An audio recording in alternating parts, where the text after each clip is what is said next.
All right, what's up, everybody? This is I guess the Juntex podcast. First time we're kind of doing something like this because this is a topic that is very close to the three of us because all three of us have something in common. Unfortunately. Something very terrible happened to us over the course of the past 2 or 3 years. We worked in a theme park.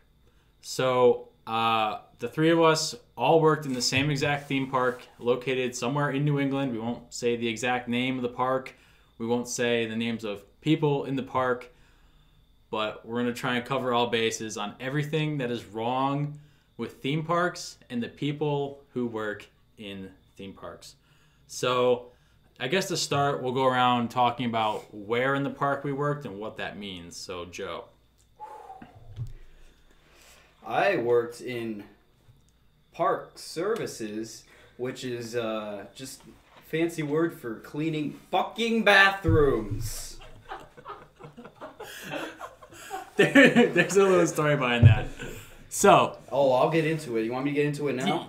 About how we talked about it before? Yeah. Well, let's go around and then we'll go back to that. We'll be back. Don't worry. We'll be back. Okay. Did I say my name? I don't remember if I said my name. I'm Hunter. You guys probably know me. In this particular park, I worked in the warehouse. So what the warehouse basically did, our main job, was we fill up giant flat carts full of food and push it out into the park all day. What that meant was that in the early mornings, I'd get up at 5 in the morning, sometimes 4:45, to get to the park by 7, load up pickup trucks, drive them out into the park, and deliver pallets worth of food to all the stands that needed to be stocked for the day. So I won't go in because there's stories that go off of that. So I'll pass on to Adam over here. He'll tell us a little bit about what he did in the park.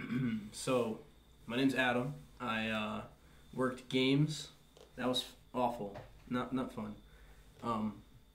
Basically what you do is they assign you a game to go to. You go in the morning or whenever you're supposed to work, collect $200, and then walk to the game and sit there for your shift and basically just do nothing. It's boring. So as you can see, we have a wide variety of areas in the park, departments that we all worked in at this place. Now it's funny because I kind of recommended Joe go work there before I went for my second year at this place. Yeah, thanks, bud. Yeah, sorry, because you do get a lot of hours when you work at a place like this. You will work anywhere from 35 hours to the most I ever worked was 65 in 1 week. So you do get a lot of hours. So Joe and I were talking last summer after sophomore year of college, going into that summer, and Joe was looking for a job. I said, Joe, you should work at this place because you do get a lot of hours. It sucks. It still sucked the first year. It sucked way more the second year. It's going to be a grind, but you will make a lot of money. So I recommended Joe try and get a job there, which really isn't that hard. So Joe, tell us about that process. Okay, so I applied online, and they called me, and you're like, oh, let's go in for an interview. And I'm like, all right, what department is this for? And they're like, park services. I'm like, oh, great. I'm in the parking lot. That's fine. And then I read online, it was like, it was something else, but it was just really vague. So I'm like, Hunter, do you know what this is? And he goes, I was under the impression that park services meant that Joe would be working with grounds. I got the two mixed up. There's park services and then there's grounds. Grounds takes care of everything. They mow the lawns, they weed whack, they do a lot of mulching around the park and cleaning up in the morning. So Joe, what is park services? Well, I mean, I go into the interview, and the interviewer, she ended up being my manager, and she asked me, she's like, do you know what park services is? And I'm like, is it like, like taking care of the grounds and like mowing the lawn and all that stuff? And she fucking says to me, she's like, yeah, that's pretty much what it is. It wasn't what it is. I fucking go in first day, and everyone's like, yeah, we gotta clean bathrooms. I was like, what? So I cleaned bathrooms all summer, and I didn't even know what I was getting into. So you see how they kind of did that thing where they kind of didn't want to tell Joe what he was walking into, right? And that kind of like weird mentality where you always feel like they're trying to screw you over is a persistent theme that went on throughout both years that I worked there. This happened particularly in my department. The park seriously neglected putting any money into our safety. So this didn't happen the first year I worked there, but the second year they approached me and they said, "Hey Hunter, you've worked here for a while and we trust you. We want you to get your forklift license to make things go quicker in the morning." So I'm thinking in my head, oh great, I'm going to get a little bit of a pay raise, maybe bump myself up to a next position, which was fine because I really was okay with not moving to a different job at that point. So I said, sure, I'll do forklift training, whatever. Well, I didn't know that they approached every single person in my department about that. So what they did was they basically just trained us to do the job of the person who was technically above me in my position so they could get more out of me for less money. So that idea of being cheap and finding cheap workarounds for things is a persistent theme that happened throughout both years there, but particularly in the second year. Now, I said that they did not put enough money into our safety. And that's because the forklifts, as I would learn, that we would operate on, were operating on equipment that they were sold with. So on one of the forklifts, one of the sets of tires in the back had to have been the tires that came with a forklift that had over 4,000 hours on it. So if you looked at the tire, and I'll put the picture up on the screen somewhere, it's just got bite-sized chunks taken out of it. Because not only were we using a forklift with the stock tires that came with the damn thing, or got them secondhand and just ran them into the ground, but you're not supposed to drive a forklift a considerable amount of distance. It's supposed to stay local to the warehouse that it is operating in. Yeah. We're driving this thing out into the park in the mornings at like 7 in the morning. That's really not important, but the park covers at least a mile. So sometimes we would be driving a mile out and a mile back with full loads on the forklift, and this was what was expected of us every day. And if we didn't do that, and if we didn't comply with doing that, there were repercussions. You could risk getting a strike, just getting talked to. It was kind of like black water, I think is the word. It's just the way they went about things was very not OSHA compliant, and that was one of the forklifts. The other forklift, the seatbelt didn't work. Now, here's a little statistic for you. A forklift is one of the most, if not the most dangerous piece of equipment you can operate in the United States if you work in a warehouse or any sort of field like that. When the seatbelt doesn't work on a thing that weighs, I think it's like 2.5 tons or like 2 tons, just because it has a giant counterweight in the back, and that thing's flipping over, you don't want to be anywhere near it. So when I brought up that, hey, the seatbelt's not working on this forklift, we kind of need to get that fixed, they just shrugged their shoulders and just kind of said, that's what it is. So that's the kind of mentality we're dealing with. It's just blind ignorance to a very dangerous situation. Oh, yeah. Games is different though, definitely. I'm sure, and I want to hear some stories out of that. We're not around as much heavy machinery with games, obviously, because first we don't even show up until the park is literally opening, and then the major complaint that I had was when you closed the game, you were not allowed to close the game when the park closed. You had to wait until everybody was done playing, and that means that they could continue to play until sometimes I wouldn't. 4th of July is one of the biggest weekends absolutely at the park. Absolutely. And I was working 4th of July. The person in the game next to me was not allowed to close their game until 12 o'clock, and the park closed at 11. Damn. Because they refuse to kick people out. They do not care if you have anything to do after. They don't care if you have a legitimate reason to leave. They make you stay and finish until everybody's done playing, which is the dumbest thing. What's crazy about this, Adam, is that I witnessed that a lot when I worked in the warehouse, because I did not get a single break the first year I worked there. And I didn't know that was illegal until they finally were cracked down upon the second year I worked there, and they started enforcing us to take breaks. They threatened me with being fired if I didn't take a break, which is something I didn't even know I could do in the first place during my first year there. Think about that for a second. But you said this person was asked to stay an extra hour. I'm sure that person had been working nonstop. At least, well, that's how it was in my department, where the breaks, there was no definitive line. I know foods, they're pretty good about that. Yes, they are with games too. Okay, so in my head I'm thinking this person's probably been working. It's probably there just the manager that you had was just an idiot, which it's a common trend. Yeah. It's a common most of them If you work in an amusement park and you're high up, you're probably not going anywhere in life. Yeah. No offense, but take offense. Take offense if it's given. So. I'm gonna get pretty mean about it because I was exposed to so much danger, so much to the point that I actually didn't mind my managers. They were pretty nice. That's crazy because there was actually one of those not a polo but a shirt below that. This particular person was fired during my first year because he had minors. After a certain hour, there's like a cutoff point where no matter what, you have to send them home regardless of the condition. State law.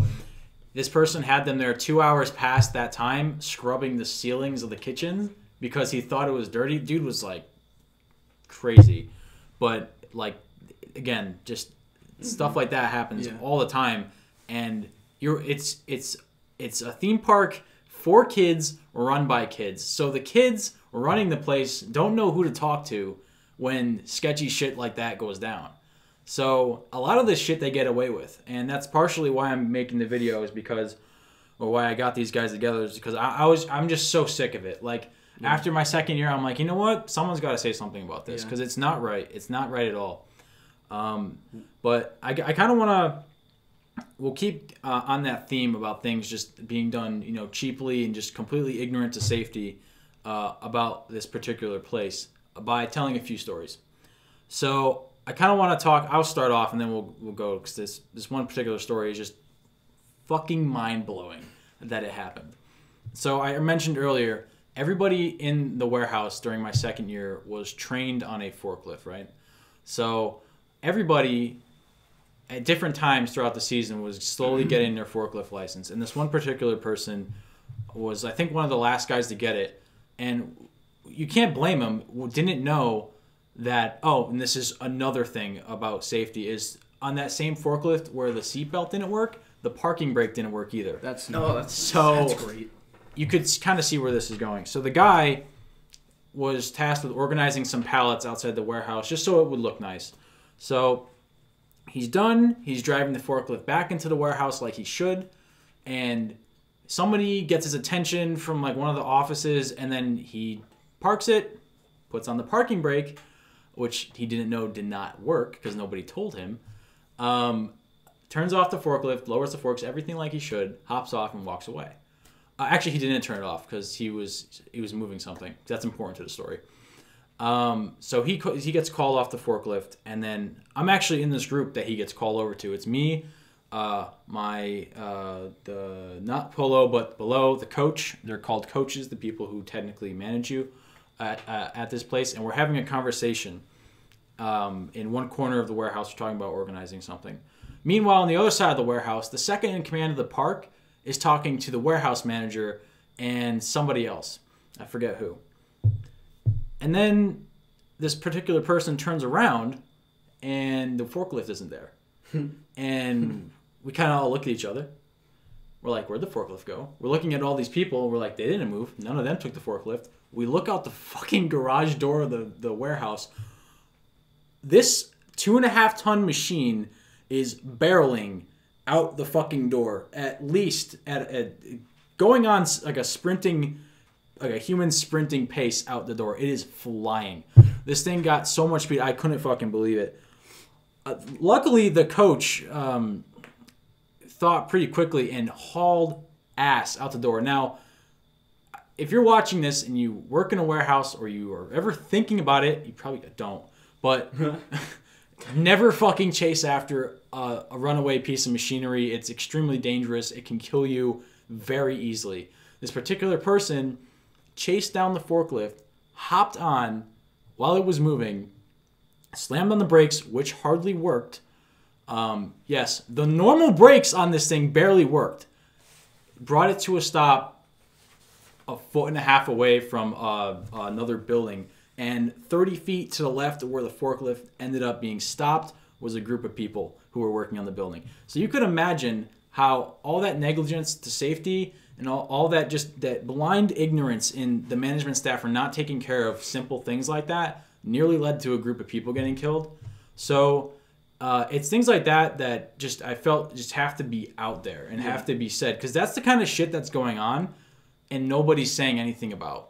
So I feel like that's just an incredibly important message to get out there about what goes on behind the scenes of a place like this. So that's one story. I have another one that I'll get to in a moment, but I want to let some of these guys talk stories. So some of them are funny. Some of them are just kind of like what you can expect. I know Joe's got a funny fucking story about the dude on the roof. Oh, yeah. So one day, you know, me and my partner, because we had to be partnered up throughout the day to go to the bathrooms. But we're making our way to one of the bathrooms, and there's a guy with his kid, and the guy comes over to us, and he's like, I lost my kid's fucking, like, stuffed toy thing that he, like, won on a game, and it's on the roof of the bathroom, and he's like, can you get it? And I'm like, nah, dude, like, it's gone. I'm sorry. They don't pay me enough to get up on that roof and get that toy. I'm like, yeah, no, like, we can't go up there and get it. Like, sorry. And he's just like, okay, whatever. We go in the bathroom, we do our shit, we clean everything, and we come out, and the kid is still standing there. But we're like, where'd the guy go? So we look around, we don't see him. Then we walk away a little bit, and we look back, and the guy is on the fucking roof getting the fucking toy. And we're like, how the hell did he get up there? He took one of the garbage cans that was near there and, like, moved it to the side and just stepped up on the garbage can, got up on the roof. And we're like, all right, we'll just take away the garbage can. So the guy was stuck on the fucking roof, and we just ran and got security, and he got kicked out of the park. Good. Oh my god. Adam, you have any stories about crazy people up on roofs? Not on roofs, but I had this crazy drunk guy come up to me one time. It was him and his buddy, and I could just immediately, he walks up to me, I just smell beer on his breath, and I'm like, oh no, not this. I don't get paid enough for this. He stands there for 20 minutes hassling me. I'm working one of the basketball games, like the ones. Don't get me started on how rigged the games are. They're not necessarily rigged, they're just bullshit. They're broken just enough. They're broken just enough for it to be not in your favor completely. So I was working one of the basketball games in the front, and this dude walks up to me, and for 20 minutes straight is trying to give me copious amounts of cash for a fucking stuffed minion for his child. And he was like, bro, can I just, I know that you don't get paid a lot here, dude. You can just take this 20 and just keep it for yourself, and then you can just give me the minion. And I'm like, dude, no, that's literally like, I'm pointing at the camera. I'm like, there's a camera right there. If I do that, I will get fired, and I like to have a job that I make money from. And he kept insisting, and I'm like, I do not get paid enough to have to deal with people hassling me for a fucking toy. Yeah. Literally. A 3-cent toy that you can... Yeah. Literally cost pennies to make. The drunk to guests are the worst. Yes. And we'll get... Especially, We'll end with, you didn't work that day where that corporate company rents out the park. Oh, yeah. Don't say that. Big corporate. Big corporate. Massive corporate company will rent out the park. We'll get to a story on that in a bit. Oh, yeah. I have a story about that, too. I guess I got another story coming up here. I kind of just came up on me. I just got to say it.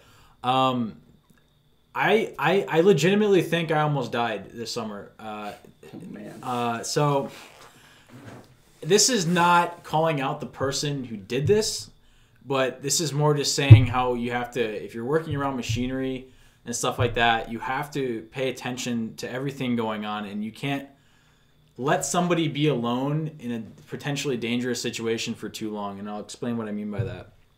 So in this particular warehouse, there's the indoor freezer, which is not our largest freezer, but it's like an easy access freezer where we put a lot of the main frozen food items that will get put out in the park. It's just easy to get to. But up a hill and around a corner, there is a very long freezer, and that's where we put a lot of long-term storage and long-term items of food that have to be frozen. So whenever we get big deliveries from companies or whatever, any food company that has pallets of food that have to go in that freezer, you go up there with a pallet jack and you go up there with the forklift. Keep in mind, I'm wearing, at this point in the year, a back brace, a shirt, and shorts, and maybe boots. Actually, I could link that. I'll put the video after I tell the story about when I after I escaped from, spoiler alert, the freezer. So I go into the freezer with the pallet jack, and the forklift, obviously you can't drive into the freezer with the forklift, but you could get it just close enough to drop the pallet, and then the person on the inside of the freezer comes up with the pallet jack, they jack up the pallet, and then they bring it in and they put it in the proper spot. So what happened was we had a lot of deliveries. This was like the first pallet off the truck, and it was like the only frozen one. So we're like, cool, we'll just get this out of the way quick. We'll just throw it in, boom, we'll be done. So we go up. I'm the one who goes in the freezer with the pallet jack, and in comes this massive fucking pallet of fries. Just to put into perspective how heavy this thing is, each box of fries is 27 pounds, and it's 9 boxes of fries per layer, and there's 7 to 8, maybe 9 layers of fries on this pallet. So it's just fucking huge, okay? Quick math, I can't do it off the top of my head. I think we're close to 1,000 pounds at least. It gets dropped in the door. So I'm inside this freezer now. The door frame is now completely taken up by this pallet of fries. And I go to push the pallet jack in, and I get halfway in under the pallet, and I'm stopped. And I'm going, fuck. Okay, like sometimes this happens. Like sometimes maybe a piece of wood is under there or whatnot. So I start yelling to the guy on the forklift. I say, hey, can you just push it in more? Dude's gone. He took off. He dropped the pallet, backed out, went down the hill. I am now stuck in I think it's negative 25 degrees, maybe close to around there, just that range of temperature in this freezer with an obstruction in the way. It's like somebody just came up and locked the door. So this pallet wrapped thing of fries is now blocking my exit, and I'm in a shirt, a back brace, and cargo shorts, work shorts, whatever, dicky shorts, whatever you want to call it. So immediately I'm thinking, fuck, okay, I just got to get this thing under there, maybe run at it a little harder, and just get it jacked up and move it out of the way. Well, the more I did that, I realized, one, I'm breaking the pallet now because the pallet is, instead of sitting flat in the door, it's kind of doing one of these. So it's at an angle now where I can't move it. So I reach a point where I'm in there for at least 10 minutes, and my hands are kind of like curling in a little bit because I'm so fucking cold. And I haven't even started peeling the boxes. I haven't even started peeling the pallet wrap off the pallet yet. So I'm thinking, fuck, I have to get out of here. Like, I'm in deep shit. I wasn't thinking. I had my phone on me. I tried calling the guy who was on the forklift to come get him, have him come up and fucking get me out of there. And he's not answering. So I went, fuck. So it was at that point, I said, fuck it. Threw the pallet jack over. I didn't have a knife on me, but I just started with my fingers trying to fucking claw at this pallet wrap because that shit is very, very tough to cut with your fingers, especially when it's wrapped 2 or 3, 4 times around the thing. So I start going like mad with it. I start clawing at the pallet wrap, and eventually I got that off. And then I started working from the top corner and throwing the boxes, just fucking chucking them. I didn't care where I put them. I just chucked them behind me enough to where I could get up to that layer, like at least a box in width and height, so I could literally crawl out the top of the fucking pallet to get out of this thing. It took me 5, 6, at least I was in there. I was in the freezer for at least 10 minutes, and then I didn't get out for another 5.5, 6. So I was in like negative 25 degree temperature for at least upwards of 20 minutes. So by the moment I got out, and you'll see in the video, this kind of went on a little longer than I wanted to for that story, but my face is beet red. I'm fucking like on a bit of like an adrenaline rush. I'm kind of laughing at what just happened, but like I got home that night, I was like, fuck, like I actually almost just died. Yeah. Like I was thinking about it. I was like by the time I got out, I had to like just shake my hands out for a good 3 minutes because I couldn't feel my fucking fingertips anymore. Like that's how cold it was.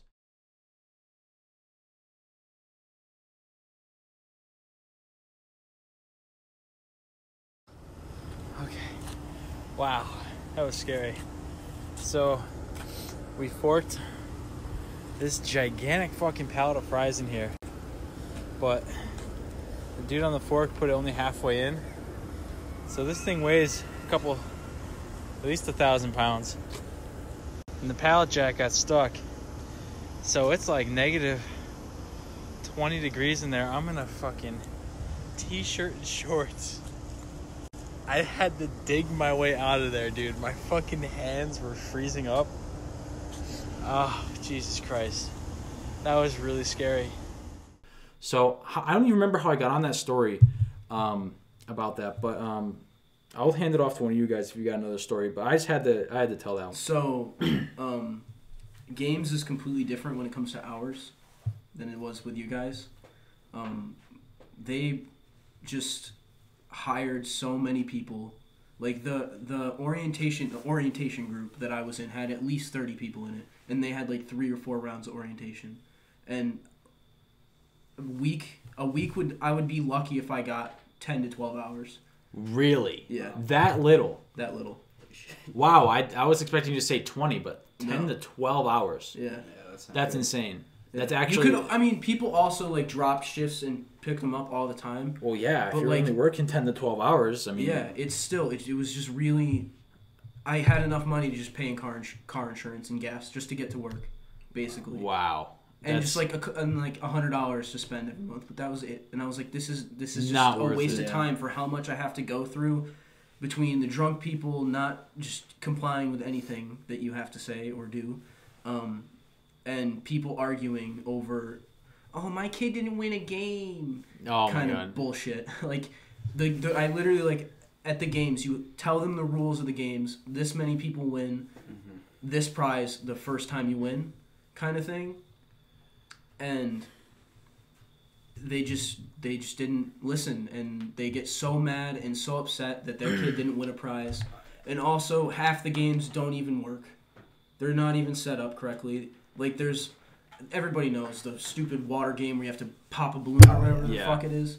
Half of those don't work. Really? Yeah, no. Mm-hmm. And when I went back, because I work at a summer camp, and we go to this said amusement park once a year, they completely changed half the games.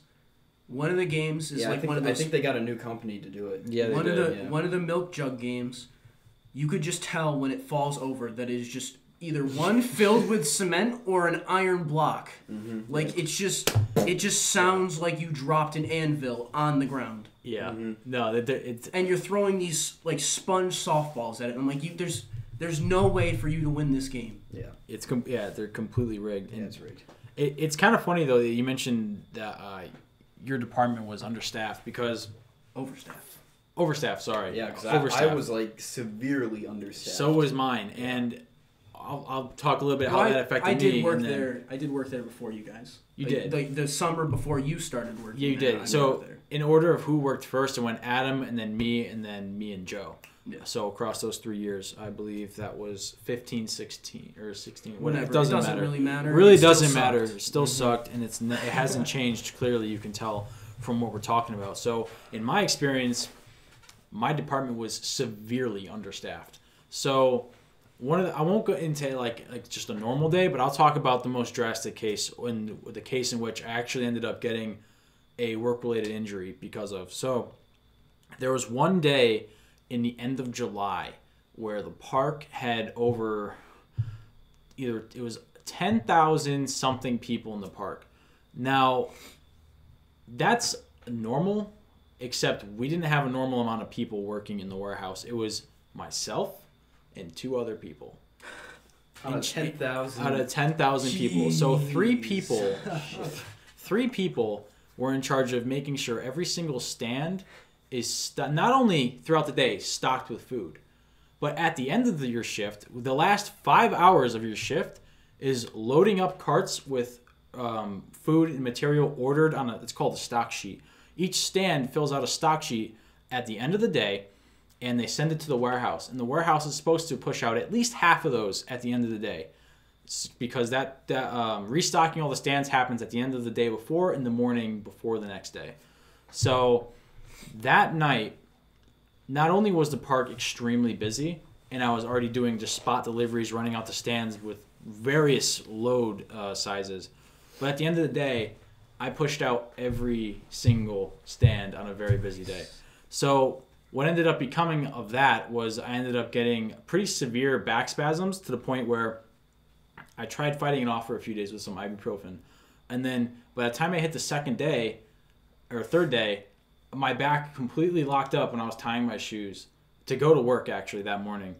And I just called in. I was like, I literally can't move right now, so I'm going to a doctor, and you could fuck off if you try to, tell me otherwise. So I went and I got, diagnosed with back spasms, a pretty common back injury, but they still persist to this day. And this is where it fucking blows my mind again, going on the same theme of just blind ignorance. We had back braces. They didn't tell us we had back braces for our warehouse. They were tucked away in a closet in some fucking manager's office for both years that I worked there.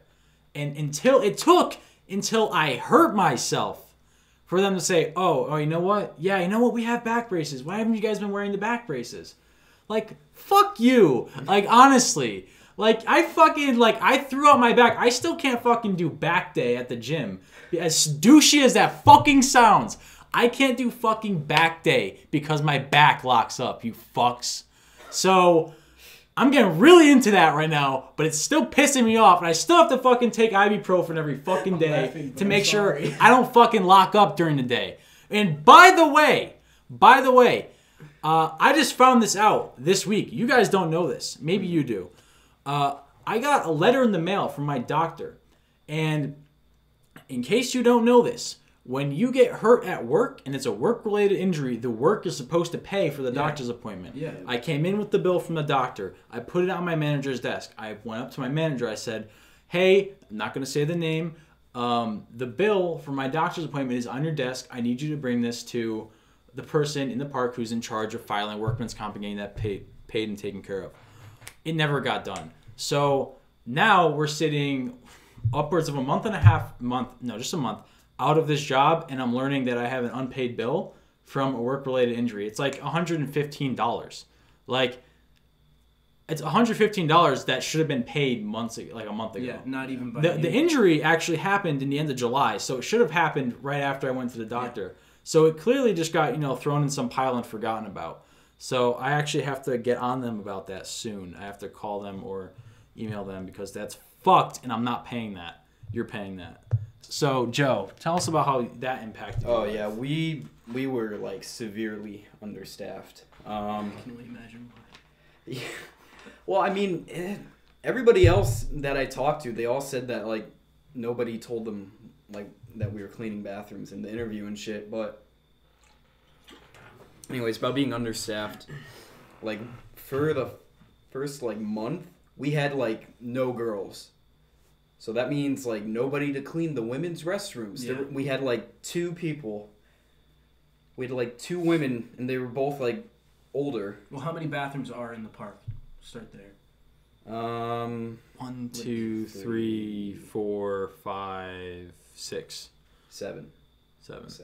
Yeah, and they have to No, there's 8. Sorry. And then there's 2 people to maintain the women's bathroom. Yeah, so all day. there were 2 women, and they would... one would come in every day because the other one would have she worked another job or something. One was a manager, one wasn't, I think was the case, right? Well, then we had the manager, but she didn't do anything. She just walked around the park all day and just made sure it inspected our bathrooms to make sure we were doing a good enough job. Another familiar theme, but they would have to fucking go around the whole park, and one of them, she was I think she was almost 70 years old. She had to fucking go around. I think I know who you're talking about, actually. And go around to every single bathroom and work a 12-hour shift sometimes. Jesus Christ. 70 years old. But, that's insane. Yeah, no, we were just severely overworked. Completely overworked and understaffed. Oh, yeah, for that first month, I would come home and just be my legs would be so I would walk almost... I'd say on average probably like 8 miles a day. Yeah, the most that this is not me one upping you, but I remember my first year. There was a day on my iPhone, I just looked at it the day after because I was like, man, yesterday really fucking sucked. Like, why am I hurting?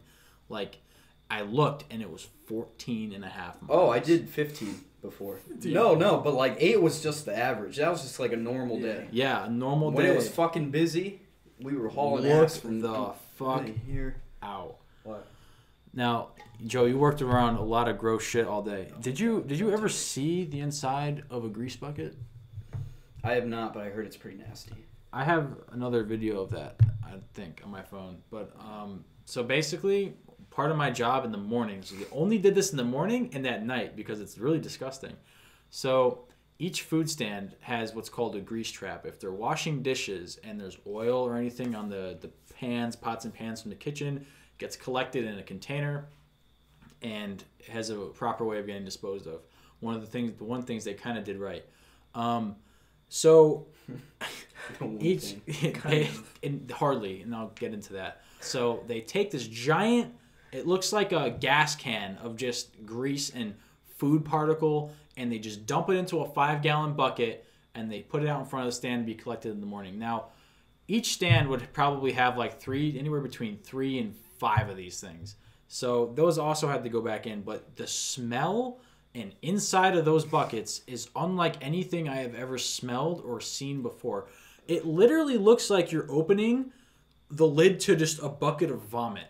It's just disgusting, and it instantly makes you gag when you open it. It's just the most disgusting smell. I think I can't even really put the words. I'm so happy I never did. What? Because it's not like it was from it's not like it's like fresh grease or anything. It could be days It's been sitting there, yeah. old. Imagine just rotting food in grease, in vomit. I don't know, but they also hardly did that right. But that was just I remember 2 of my coaches went over to warehouse just to help you. Yeah. One day, and they did that, and they came back and they were like, "Yeah, that's like the worst shit we've ever done." Yeah. And people who've been working cleaning toilets for a couple of years, they said that was the nastiest thing they've ever done. And that was before the raccoon happened. So this is a small story. We also had a skunk problem. Yep. I remember that. In the mornings there'd be skunk everywhere. But so this is the raccoon story. It's really short. One day because you had to empty these buckets into these bigger buckets every once in a while. So I've heard this. Yeah. One of the coaches out in the park thought he would do us a favor and just, he brought some back. He's like, fuck it, I'm not going to have these guys do it. They do it all the time. It was a nice gesture, whatever. He goes to do it and he opens the lid. It's sealed. It's closed. And he opens it and there's a raccoon in the grease, dead. It was dead in the grease.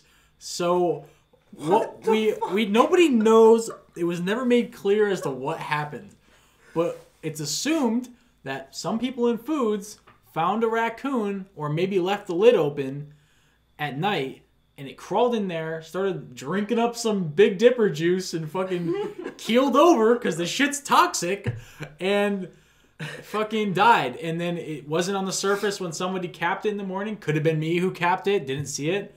Put it on the truck and off it went, and then he fucking found it. So that's how a raccoon, we think, got into one of those buckets. But could have also been something more sinister. Maybe someone put the raccoon in there.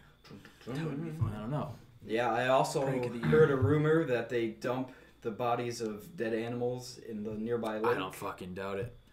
I don't You mean doubt the it. lake that they let people swim in? Yeah. That's nice. Mm-hmm. Now there is one more thing. It's I kind spring of fed.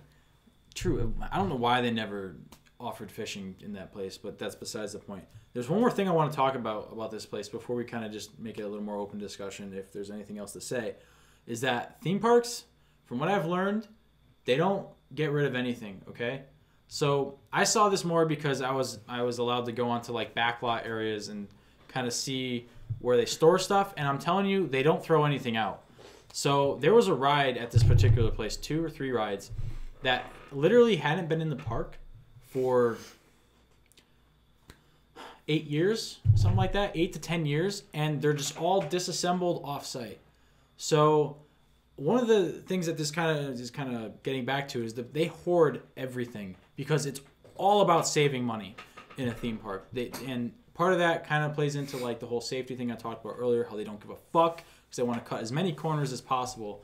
But it's kind of crazy how much shit they actually hoard. Like there's whole slides and just rides, just all in bits and pieces, split up in trailers and everything out in the middle of fucking nowhere that no one gets to see. But there's some hidden crazy shit out there. I've seen some of them that we've come across. So, well, just one particular time we opened up a trailer to go throw. I think it was like ice cream freezers in there, and it scared the fuck out of us. It was the Halloween trailer, and just fucking like skeletons started like falling out of the fucking trailer.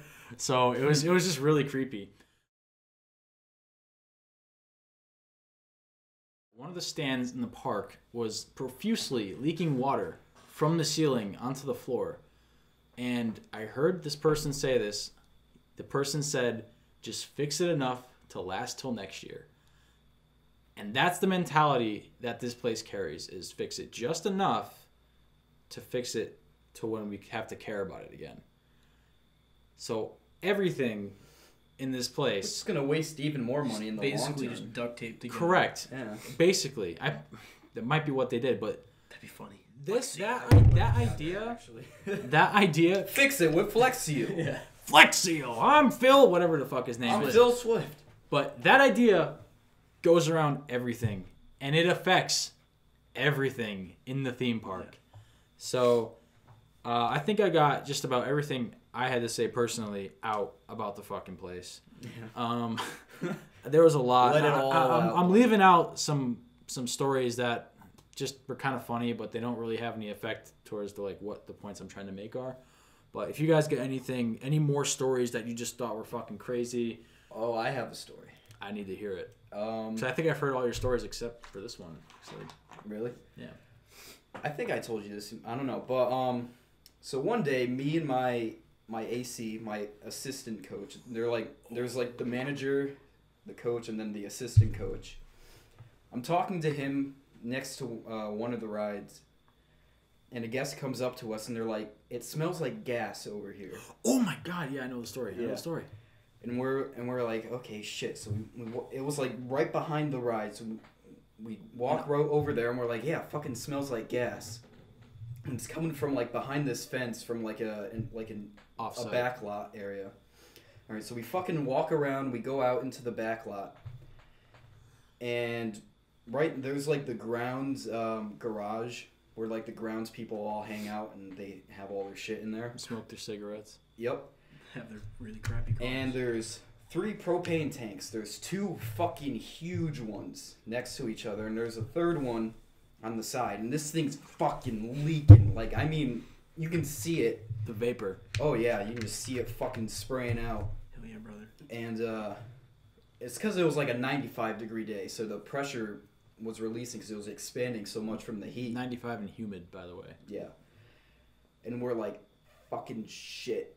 And I mean, there's like, lit cigarettes. they're fucking, chain smoking them out there. Like, if that fucking catches, literally that whole ride would have fucking blown up. And we're like, fuck. Okay, so I don't know, my AC was fucking insane, but I'll tell you why in a minute. Yeah. He fucking takes the thing, rolls it over, and grabs a hose, and he starts fucking spraying it down while we're, like, us and the grounds guys.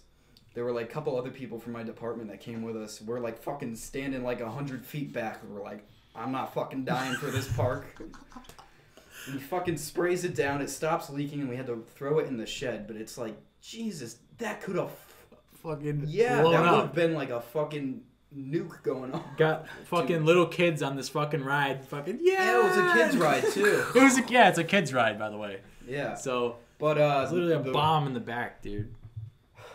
More about my AC. He was an interesting fellow from day one. Like, there was always just something really off about him. Like, he was just... We were always like, I don't know, something's not right with this guy. He was always just, like, really anxious and overthinking things, and he just didn't make sense.